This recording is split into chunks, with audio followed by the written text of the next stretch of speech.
Hi, ABC family. Thank you for tuning in. We're so glad you joined us. My name is Gerald. I'm the discipleship pastor here at ABC. And if you've been with us for a while, you know that our mission is to equip people to become more like Jesus.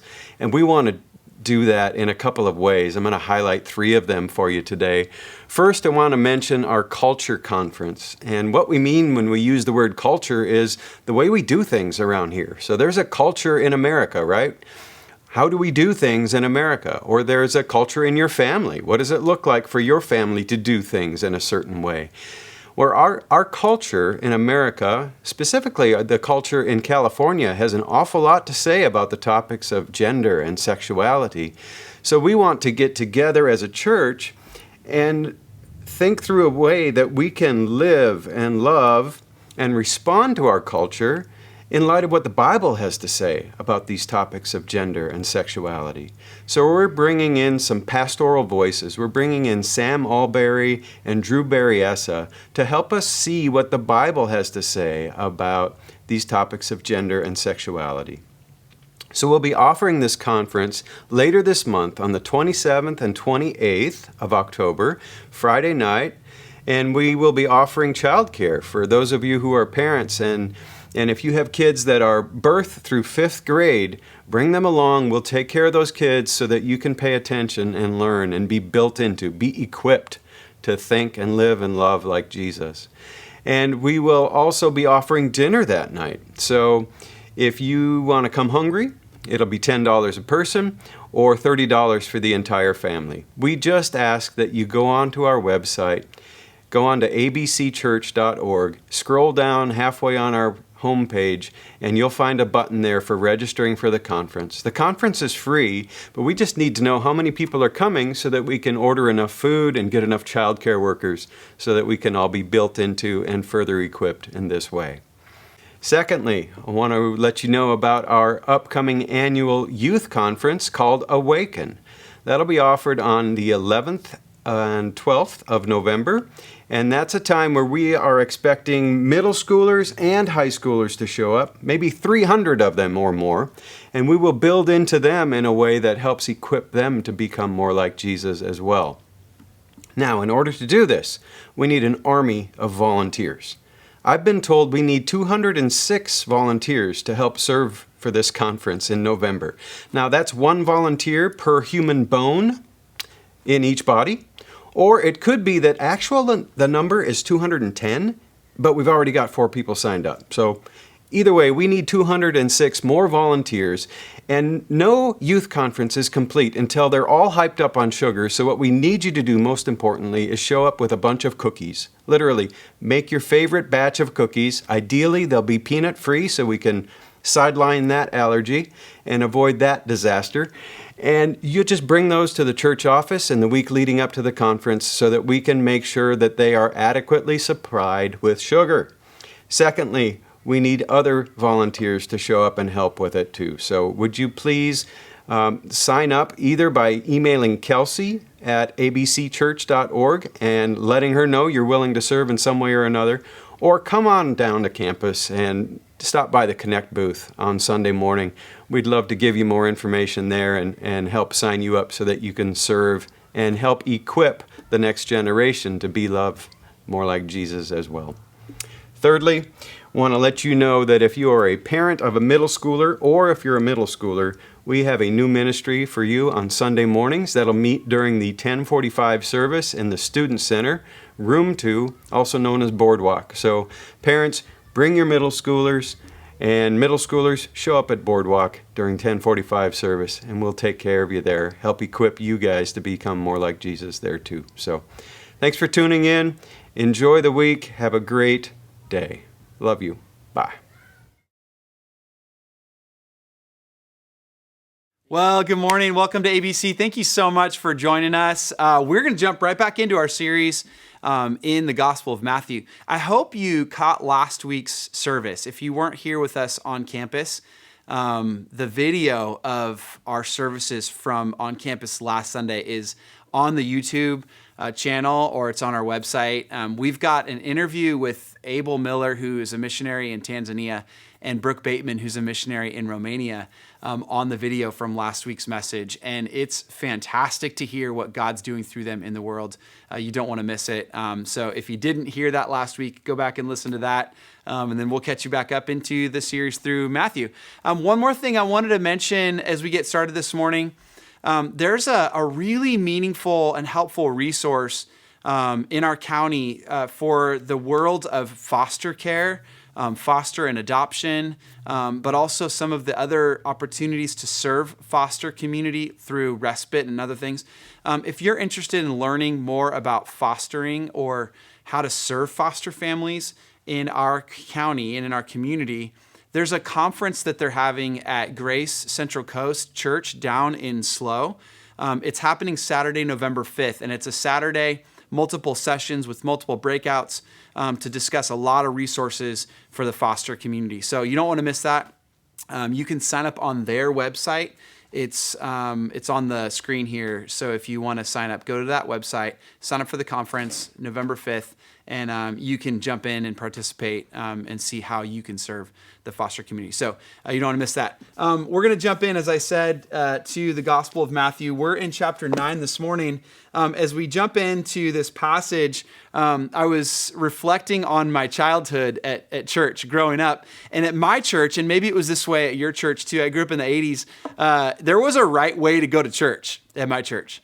And the right way was you don't wear jeans, you don't wear tennis shoes, you don't wear hats. Your hair was cut. If you're a boy, your hair was cut above your ears. You didn't chew gum in church. If you're a girl, you wore a dress or a skirt that was below your knees. And kids were to stay quiet in church. And the deacons passed the plate while they're wearing their coats. And the choir sang in robes. On and on and on. You can kind of picture and imagine this church. It was a relatively conservative church, and the pastor's name was Gene Kern, where I grew up, and he wore a three-piece suit every Sunday, had a vest on under his coat, and he would preach every single Sunday, day in and day out, just continuing to do this amazing Baptist ministry. Anyway, when I was growing up, there's this memorable moment I have as a kid sitting in the pews of that church where the pastor's son, Gene's son, who was a prodigal son, had been away for a while, walked in the middle of the service, in the middle of the sermon, walks down the center aisle with long hair and chains on his belt, wearing a leather jacket and boots, kind of trudging down the center aisle in the middle of the sermon in this conservative hush environment. And I watched our pastor, Gene, step down off of that tall stage, stop in the middle of his sermon, and meet his son in the middle of the aisle in that service that day, and threw his arms around his son and held him tight in the middle of this service. And I don't remember what happened next, to be honest, because that moment was burnt in my mind. I can still hear the sound of the crinkling leather jacket as he squeezed his son in this church. And it burned in my mind this picture of the prodigal son, this picture of an imperfect person, a person with long hair and with boots and the wrong clothes to come to church, showing up because for him that day, it wasn't about perfection. It wasn't about the right way to come to church. It was about the fact that he showed up. And this morning, we're going to look at an imperfect faith. A faith that maybe didn't have all of the ducks in a row or all the things figured out or together, but a faith that was willing to show up, a faith that was willing to go to Jesus. And so look with me in your Bibles to Matthew chapter 9. And I want to show you the story of a woman who had a tattered past, who was a bit of an outsider, kind of an outcast of society, show up to see Jesus. Look at verse 18 in Matthew chapter 9. While he was saying these things to them, behold, a ruler came in and knelt before him, saying, "My daughter has just died, but come and lay your hand on her, and she will live." And Jesus rose and followed him with his disciples, and behold, a woman who had suffered from a discharge of blood for 12 years came up behind him and touched the fringe of his garment. For she said to herself, "If I only touch his garment, I'll be made well." Jesus turned and seeing her, he said, "Take heart, daughter, your faith has made you well." And instantly the woman was made well. So there's a couple different things happening here, and we're going to go back and look at this. But first, I want to pay close attention and draw your attention to the first verse in this passage. In verse 18, it says, while he was saying these things to them, while Jesus was teaching them, what was he teaching? Well, if I back up and show you verse 17, this is what Jesus was talking about. We read it last week on Sunday. Neither is new wine put into old wineskins. If it is, the skins burst, and the wine is spilled, and the skins are destroyed. But new wine is put into fresh wineskins, so both are preserved. Jesus is doing a new thing. He has a new covenant, a new message. It's going to be wrapped in new wineskins. It's thinking different, behaving different, maybe even believing different. He breaks all the rules, and this woman in this scene is no exception. Here she is, breaking rules. And yet, in the midst of that, she finds healing. New wine, new wineskins. She has an imperfect understanding in my mind, and we'll talk about that. An imperfect understanding of who Jesus is. I don't know that she fully comprehended the authority of Christ or the deity of Christ, the personhood of Jesus at that moment, but she understood that Jesus could change things. And if she could just get to Jesus, it was an imperfect faith. It wasn't completely there, not well-rounded, but she knew she could get to Jesus, things might change. She may have been wrong, but what if she was right about Jesus? This woman's faith may have even been misguided, but God can work with that. And so we see this imperfect faith bring perfect healing. Look back at verse 21. It says, for she said to herself, if I only touch his garment, I will be made well. I want to show you some of the imperfections that I notice in this passage. The first one, there's this kind of superstitious faith. Now you read that, if you read 21, you might argue to me, well, look at the courageous faith of this woman's boldness to be able to say, if I only get to Jesus, if I could just touch his coat. The faith of that woman to believe that all she needed to do was get close enough to rub against the fabric that surrounded him to be healed. Well, isn't that a perfect demonstration of faith? Well, it might be, but it's also possible that this is a superstitious faith. Because in that day and age, there was a belief that the fringes, the tassels of the cloak of the rabbi carried a special degree of holiness and in some sense, even a special power, a holy power. See, here's what the tassels or the fringes are that we're talking about on Jesus's garment. It was a fringe that was enjoined by a ribbon or a thread. This is according to Charles Ellicott, with blue thread throughout that was symbolic of heaven. It was to be put into the fringe or the tassels of the outer cloak, and the other threads were white.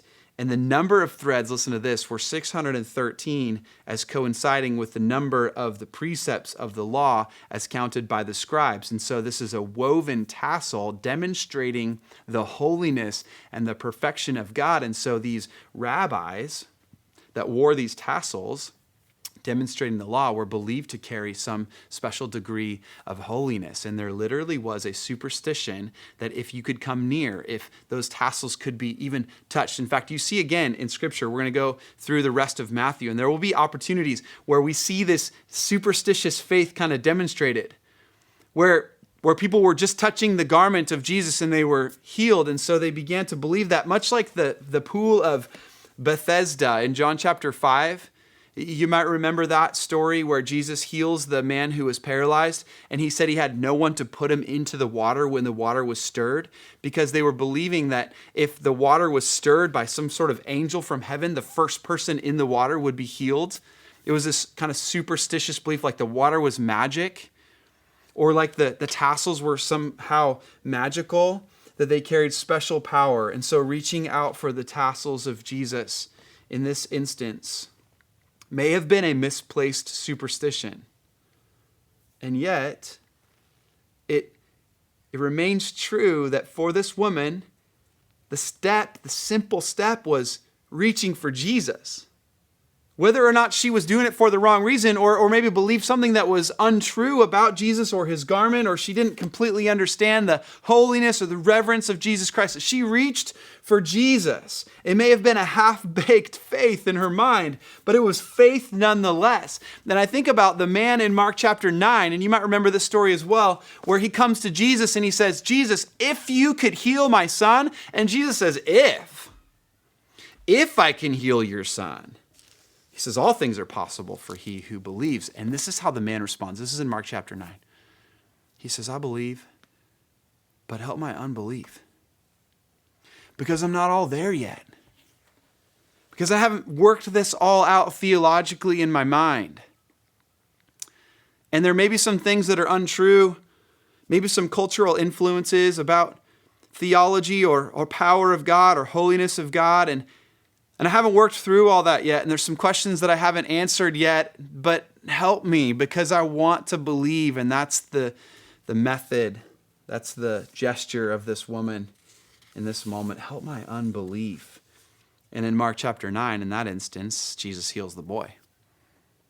Not because the man had perfect faith, not because he had it all figured out. No, because he demonstrated an ounce of faith. Jesus wasn't hindered by his lack of faith. He's going to be hard on lack of faith, for sure. In fact, when we get into chapter 17, we're going to see Jesus talk about a faithless generation. And then he's going to say, if you only had faith like a mustard seed, you could move mountains. And so Jesus isn't condoning a lack of faith. That's not what we're talking about here. Nor is he condoning a superstitious faith.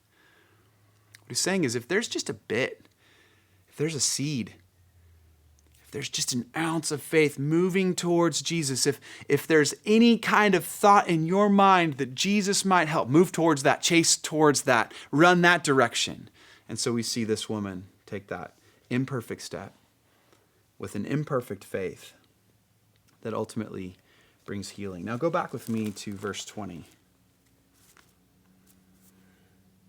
And behold, a woman who had suffered from a discharge of blood for 12 years came up behind him and touched the fringe of his garment. Again, we know what's happening here, but I want you to see how lawless this step was. That her faith step actually involved breaking the law in this moment. It was rebellious. In fact, it created a problem for a lot of people, what she did that day. Consider this. It says the woman had been bleeding for 12 years. Now, this isn't a nosebleed. I don't want to overstate the obvious, and I don't need to go into detail, but you can imagine the situation and the circumstance that the Jewish law was very clear about this woman's situation. I want to take you back into that.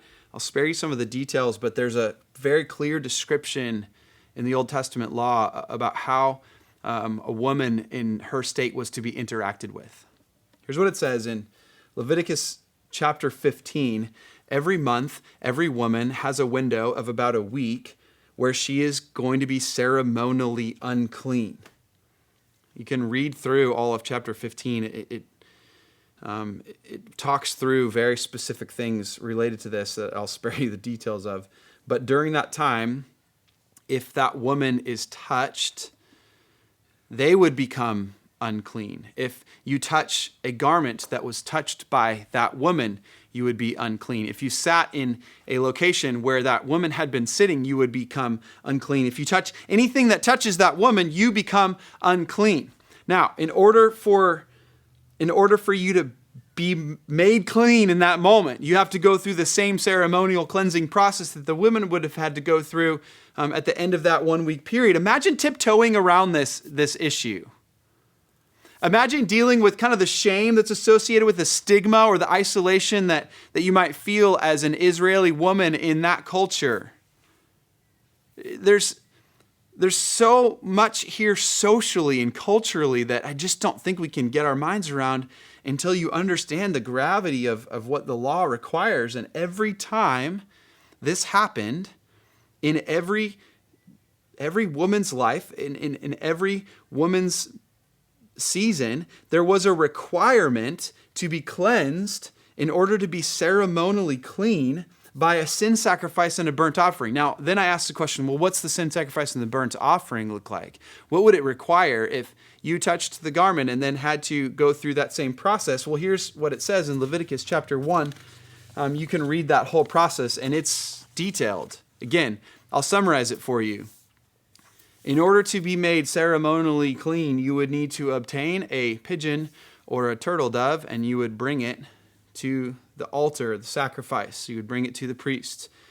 And the priest would lay their hand on the head of the bird and wring its head and clean its entrails, squeeze and drain the blood onto the side of the altar, tearing apart the bird by its wings and removing the stomach, and then light a fire to burn the carcass. I'm not making this up. I know it's hard to talk about and even gruesome to bring up, but this is the process. This is the cleansing process, the sin offering that was to be made.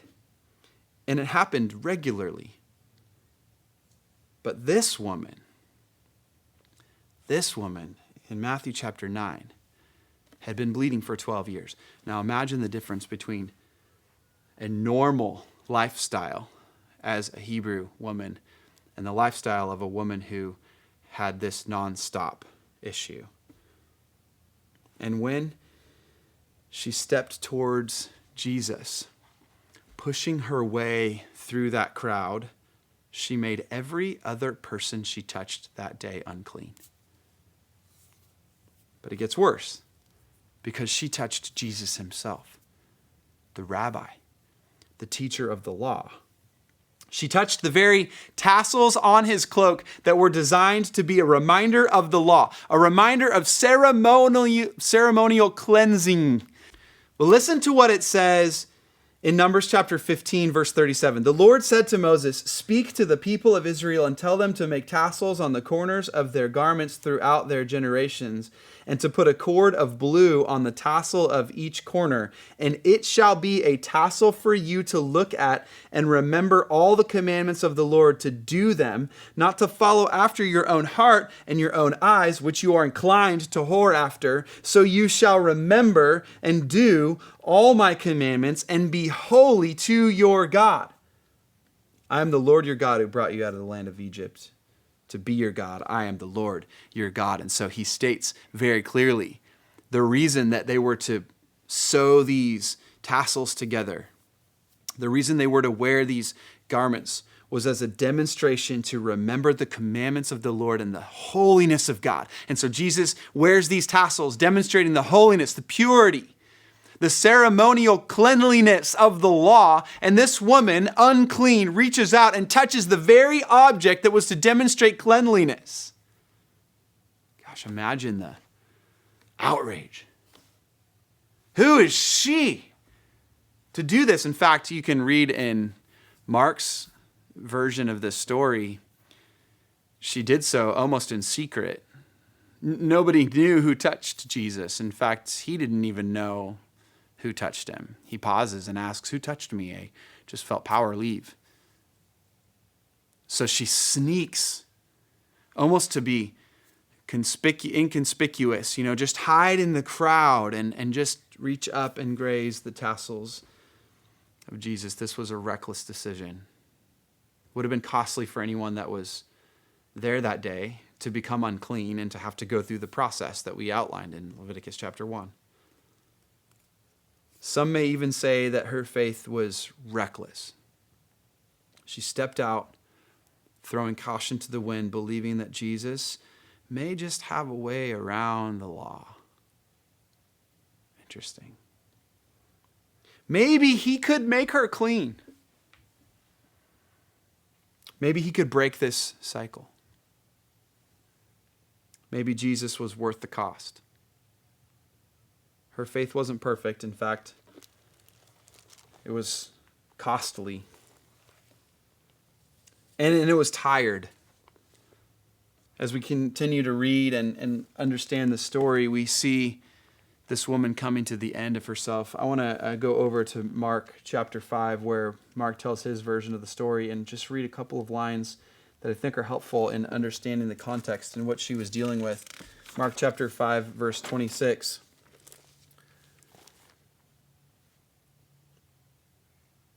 says, and who had suffered, this is the woman, and who had suffered much under many physicians, and had spent all that she had, and was no better, but rather grew worse. This woman was as good as dead. Maybe to her friends, maybe to her family, I don't know. She couldn't be touched. She couldn't go out in public. She probably didn't want to be seen. She couldn't be cured. She had spent everything she had. All of the resources she had at her disposal had been exhausted. And Mark, in fact, kind of alludes to the fact that she may have submitted herself to painful procedures and harmful treatments that actually made her situation worse. Instead of getting better, she got worse after spending all that she had, going to every doctor or physician she could think of to try to come up with some sort of solution so that she didn't have to live the rest of her life that way. And this woman was tired. Any ounce of self-worth was shredded. Any hope of meaningful future in the community was gone. And I can imagine that her faith was hopeless.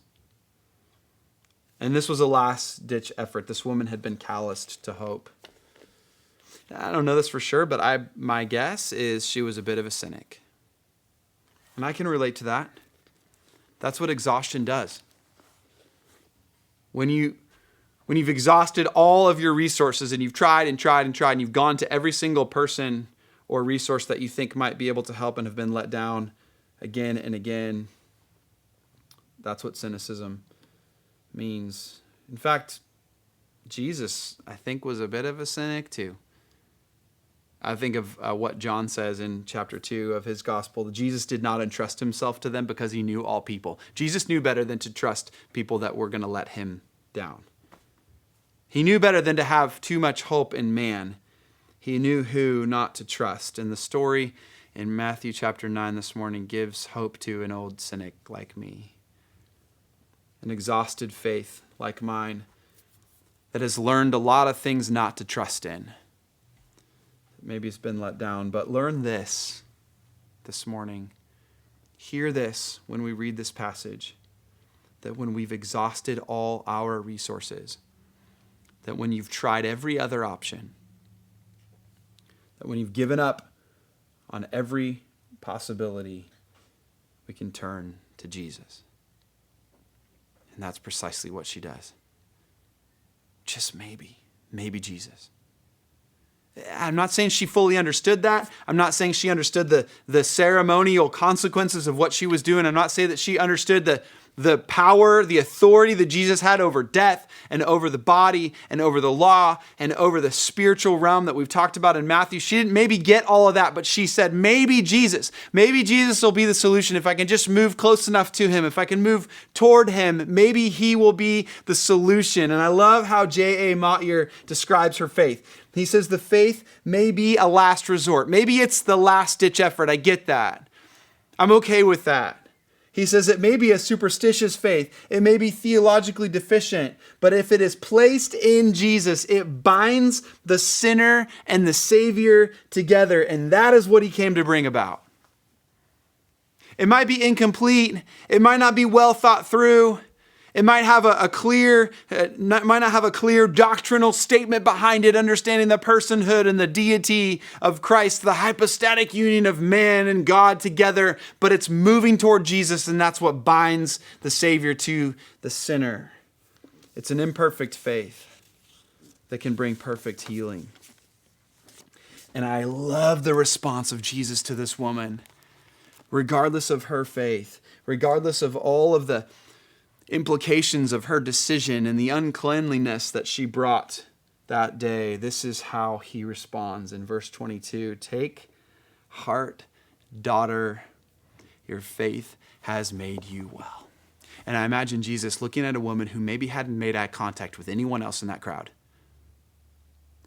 Maybe hadn't been addressed by someone to her face for a long time. Hadn't really been seen by somebody, hadn't really been known by somebody, for Jesus to pause and to look her in the eyes and say, take heart, daughter, your faith has made you well. Because this is exactly what I came to do, to restore brokenness, to clean what had been made unclean, to heal, to bring hope, to the hopeless. And it didn't require having her act together. It didn't require wearing slacks and the right kind of shoes and a three-piece suit, or having the right kind of coat, or taking your hat off, or having your hair cut right, showing up to church. It didn't require any of that. It just required a desire to get to Jesus. And so as I saw Pastor Gene Kern step down from the stage that day and meet his son halfway down the aisle and throw his arms around his son, who he hadn't seen, who he loved, I see Jesus looking this woman in the eyes and saying, "Take heart, daughter, you made it. Thanks for coming. You're healed. Your faith may not have been perfect, but it was a step of faith and you showed up." Man, I appreciate that. I'm so thankful he uses that word. I have a daughter. It's something special. I have sons too. I love my sons. They're great. A ton of fun. I have a daughter, and there's something special about the tenderness of my little girl. Fill in the blank here on whatever term of endearment you've heard for a daughter, for a little girl. Sweetheart, child, daughter. Take heart. Your faith has made you well. And in that moment, the holiness of Jesus, the holiness of those tassels, they weren't stained by that woman's uncleanliness. She was made clean by him. That Jesus doesn't take on the uncleanliness, he cleanses the uncleanliness. And this woman is made well in that moment. I think it's worth pointing out, as you walk through this passage, you may have noticed there's another miracle taking place here. We didn't get through the healing of Jairus' daughter, but this is a Jewish leader, someone who had put all of his ducks in a row, theoretically. So you have Jairus showing up to Jesus saying, my little girl is dead. Can you please come? I need your help. And he likely had a lot more standing in the community, probably had a better posture, better image in the community. And for that man to see Jesus's mission interrupted by an unclean woman. Imagine Jairus standing on while his daughter is dead, looking at this woman who was to be unclean, who wasn't supposed to be out in the courtyard with all these people, and certainly wasn't supposed to be touching these people, and definitely wasn't supposed to be touching Jesus, and for his miracle to be interrupted. Hold on. But for him to watch him speak to this woman, daughter. And then for just a few short verses later, Jesus to heal that little girl, to raise her from the dead. You see, Jesus responds to all kinds of faith. Faith that's got its ducks in a row. Faith that, that people think that they've done all the right things and put their life in order. Faith that is out of order. Faith that appears to be unclean. Jesus healed the little girl and the woman in his own time. But for that man to see Jesus look at this woman and say, daughter, the very language he would use for a 12-year-old little girl in just a few short verses. And in that moment, transform that woman's identity forever. No longer was she an outcast, unclean, ostracized, hidden. She was seen because of the love of Jesus. Let me read this final verse. In verse 26 of Matthew chapter 9, it says, "And the report of this went through all the district." Now you read that and think, okay, yeah, the little girl was raised from the dead. Of course, the report of that's going out.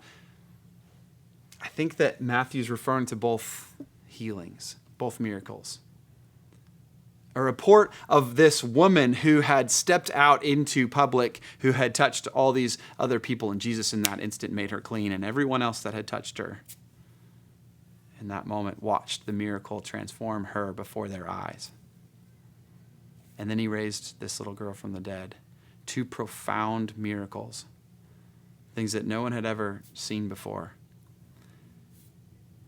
And more than the healing, more than the physical transformation, there was a spiritual transformation that took place for both, because at that moment they became and understood their identity as children of God. I don't know where you're coming from this morning. Maybe you've got a lot of things in order. Maybe your faith is relatively robust. Maybe you understand a lot about God. Maybe you understand a lot about Jesus, that you've understood who he is and the authority he has as creator, sustainer, provider, healer. That's great. You're coming to Jesus understanding what you're coming to, and I'm thankful for that. Many of us have had a long history of being raised with faith values. Maybe you're coming with a bit longer hair, so to speak, metaphorically. Maybe you're walking into a church. Maybe you're showing up online here at ABC feeling a little less in place. Feeling like I don't have this all figured out. I'm not sure about the whole community Christian church thing. I'm not sure about the whole faith thing, but I am curious and I'm hungry and I've exhausted a lot of other resources. I've been let down a lot before. Maybe you even have a twisted motive and you're thinking, I don't know why I'm coming to Jesus, if it's for healing or if it's for some sort of faith grounding, or if it's just for me to understand more about what my life means in light of eternity. The beautiful message of this woman's story this morning is that it doesn't matter why you came, it matters that you came. It doesn't matter how you came, it matters that you came. It doesn't matter what you brought, it matters that you came. So I'm inviting you to come to Jesus. I'm inviting you to lean in and say, Jesus, could you heal? Could you restore? Could you look to me and say, son, daughter, and give me that new identity? And understand that when you come to Jesus, he changes everything. That everything changes when you come to Jesus. I want to pray for you. And if you happen to be just kind of listening in, maybe you're checking out churches and checking out ABC. One thing that I can be very clear about, if you're interested in our church, is that we're going to continue to preach the love of Jesus. We're going to continue to preach the truth of his word every single Sunday. And the reason is because we know his truth and his word transforms our lives, and it changes the way we see things. It changes the way we see ourselves. And if you're there, if you're just checking things out, I want to invite you to lean in. I want to invite you to hear him speak those words of new identity over you. If you've been a Christian for a long time, I want you to see the transformation that took place for this woman, and I want you to give grace to those that are in that same state. That we would give others a pass and realize maybe they don't have their faith figured out yet. That's okay. They're coming to Jesus. Let's be like the centurion, or the synagogue leader, Jairus, who's watching on, realizing this woman hasn't quite got it figured out, but she's coming to Jesus. So let's come together to Jesus this morning as I pray. Father, we thank you for the message of healing in this passage. I'm thankful to see an example of a woman that hasn't maybe figured it all out. And in fact, maybe she was functioning out of a superstition. Maybe she was functioning out of legalism or some kind of lawlessness. Maybe she was functioning out of exhaustion or last-ditch efforts. But what I know is true is you don't hold any of those as prerequisites. Lord, you're not asking for us to get our stuff together before we come to you. You're just asking that we come. And so we come now, Lord, and we ask that we would hear you speak our new name, daughter, son, child, that we could be healed, restored, and made clean by your presence. We thank you and praise you for it. In your precious name I pray. Amen.